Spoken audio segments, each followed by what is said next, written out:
আপনিও চাইলে আপনার ঘরের ছাদের মধ্যে 12 মাসের আম রোপণ করতে পারেন। এই যে আমাদের এটি 12 মাসের আম। এই যে এখন মুকুল আসছে, ফুল আসছে। এই যে দেখুন, এটি আমার ছাদের মধ্যে বসাইছি রিং দিয়ে। সাথে আছে বরই। এখন বরইর সিজন কিনা জানি না, কিন্তু এই যে দেখুন, এই যে বরইর মুকুল আসছে, দেখছেন? এই যে বরইর মুকুল আসছে, হ্যাঁ, এই যে মুকুল। এর সাথে সাথে এখানে দেখুন আপনার এই যে আম, এটি বছরে একবার, যেটি 12 মাসের আম নয়, ছোট্ট গাছের মধ্যে ভালোই আম ধরছে।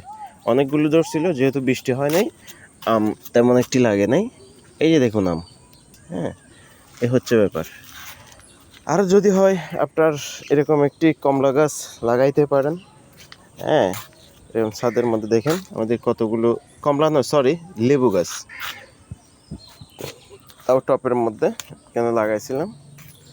তার পরবর্তীতে আপনি যদি চান কমলা লাগাইতে পারেন, এগুলো কমলা গাছ, কমলা।